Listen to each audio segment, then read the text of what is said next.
Hello दोस्तों, नमस्कार। मेरा नाम है आकाश और स्वागत है आपका दीक्षा एग्जाम्स में।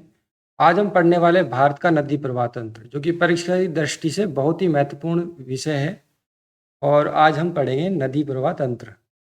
बहुत ही व्याख्या से अच्छी तरह हम पढ़ने वाले हैं इस सब्जेक्ट को। और क्वालिटी वाला वीडियो रहेगा, छोटा वीडियो रखेंगे, तो बने रहिएगा अंत तक वीडियो के। तो चलिए इस वीडियो को स्टार्ट करते हैं दोस्तों। भारत का नदी प्रवाह तंत्र। नदी तंत्र। नदी तंत्र क्या होता है दोस्तों? एक वह मुख्य नदी और उसकी सहायक नदियों में शामिल होती है उसमें, और वह पानी को एक बड़े जलाशय तक लेके जाती है। इसे अपवाह तंत्र कहते हैं। ठीक है। अब अपवाह तंत्र मुख्य रूप से चार प्रकार के अपवाह तंत्र पाए जाते हैं नदी प्रवाह तंत्र। एक तो सिंधु, दूसरा गंगा, तीसरा ब्रह्मपुत्र और चौथा प्रायद्वीपीय नदियों का अपवाह तंत्र। तो इनको हम संक्षेप में पढ़ेंगे। नेक्स्ट है,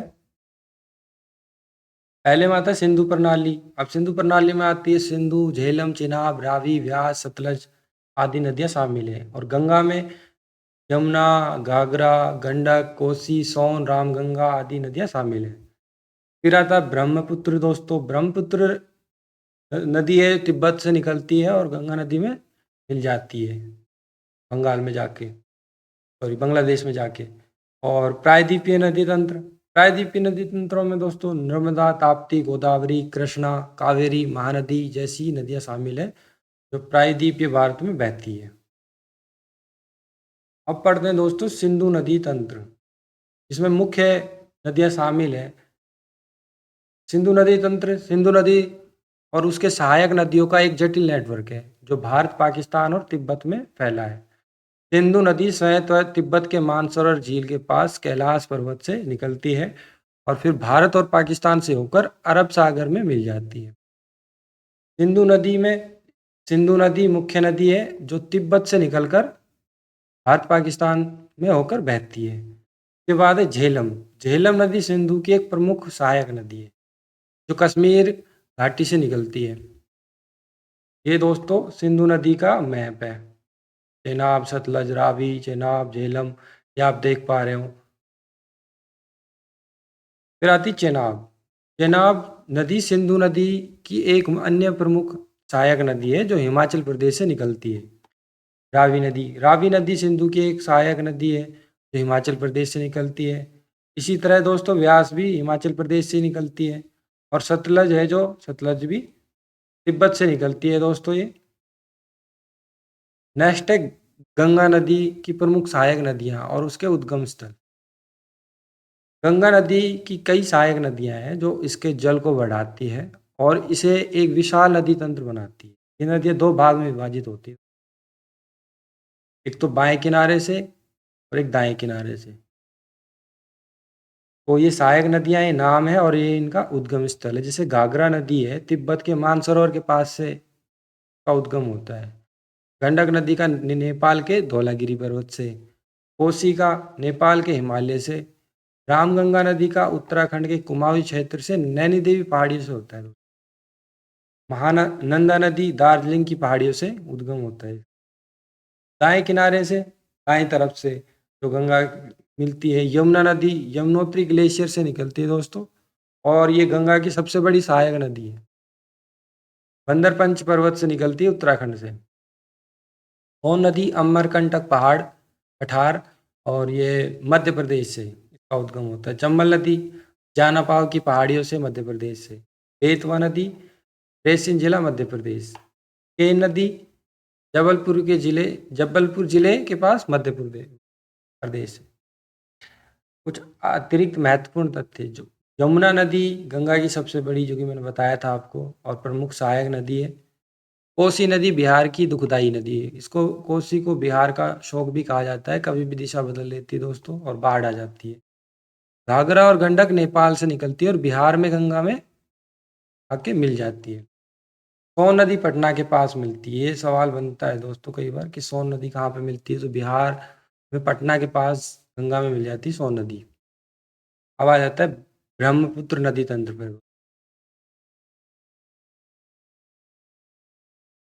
ब्रह्मपुत्र नदी भारत की एक प्रमुख और विशाल नदी है, जो तिब्बत भारत और बांग्लादेश। तिब्बत भारत और बांग्लादेश से होकर बहती है।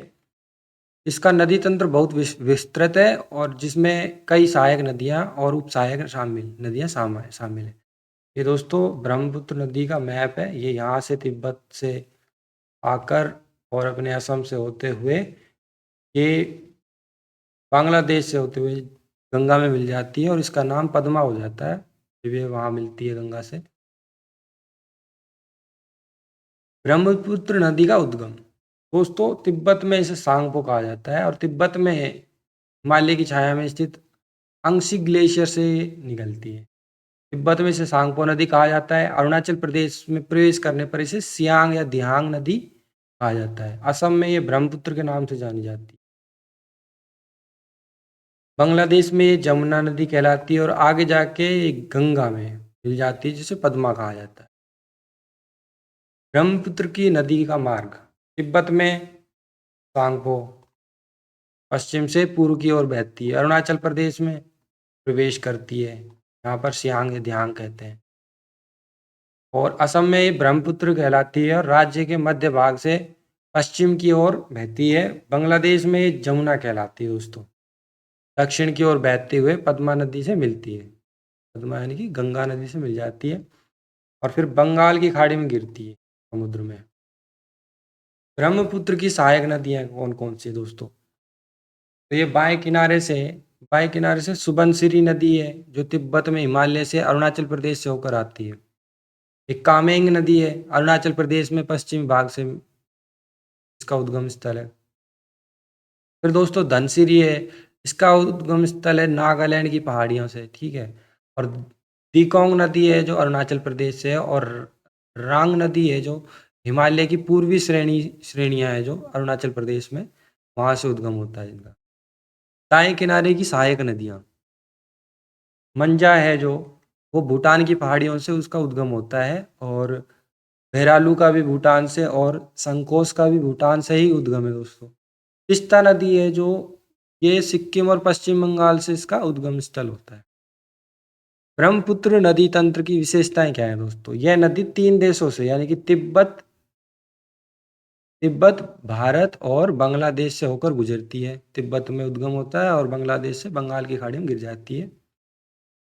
यह एकमात्र नदी है जो 2 किनारों से बड़ी सहायक नदियां प्राप्त करती है। दोनों किनारों से, दोनों साइड से इससे बड़ी सहायक नदियां आकर इसमें मिल जाती है दोस्तों।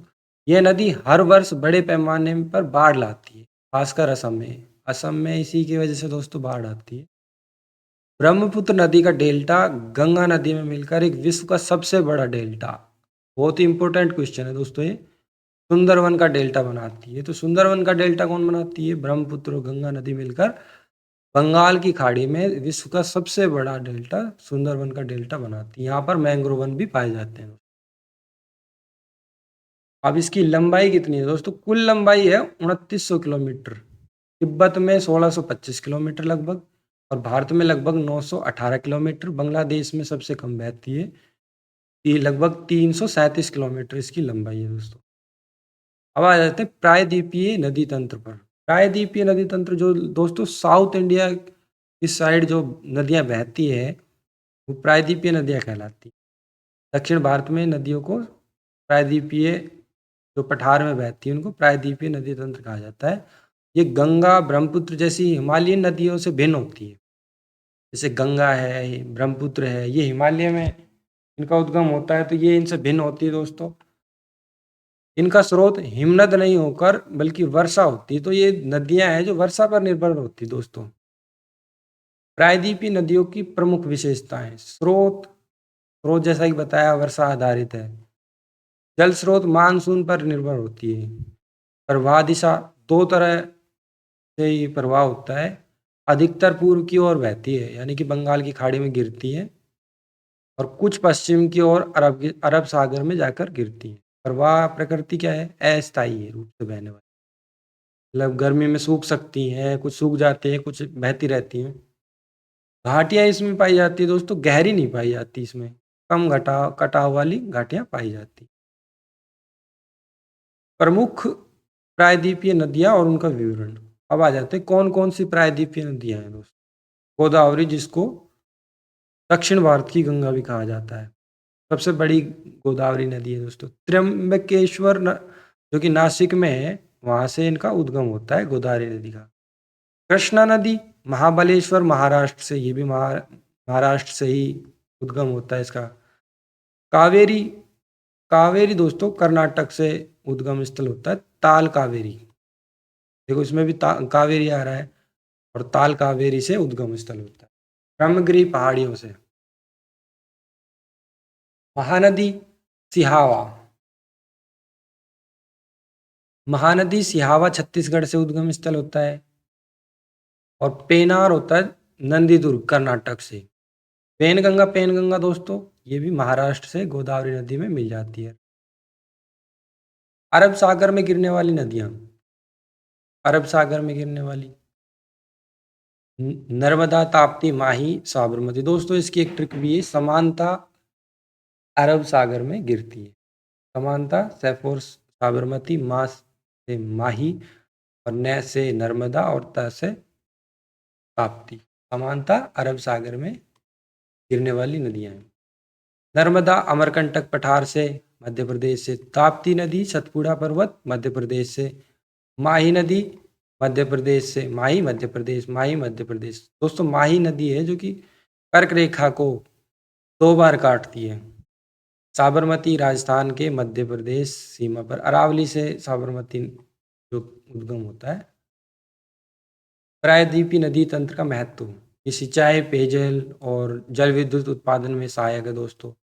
दक्षिण भारत में कृषि का आधार प्रायद्वीपीय नदी तंत्र है। कई नदियां पवित्र मान जाती, जैसे कावेरी है कर्नाटक में, और गोदावरी, गोदावरी को भी आपको पता है कि दक्षिण भारत की गंगा कहा जाता है। नदियां कई किनारे, कई ऐतिहासिक नगर बसे हैं। नदियों के किनारे कई ऐतिहासिक नगर बसे हुए हैं। दोस्तों यहाँ तक वीडियो देखने के लिए बहुत बहुत धन्यवाद। मैं नेक्स्ट वीडियो में एक क्विज लाने वाला हूँ 40 क्वेश्चन की, नदियों पर ही बेस्ड। तो पहले इस वीडियो को देखिएगा और फिर उस प्रैक्टिस सेट को कीजिएगा, आपको बहुत ही हेल्प मिलेगी, और बहुत ही इंपॉर्टेंट क्वेश्चन होने वाले हैं नेक्स्ट वीडियो में भी। तब तक के लिए आप हमारे चैनल को सब्सक्राइब कर लीजिएगा। यहाँ तक के लिए वीडियो देखने के लिए बहुत बहुत धन्यवाद। अगर वीडियो अच्छी लगी तो लाइक कीजिएगा। बाय।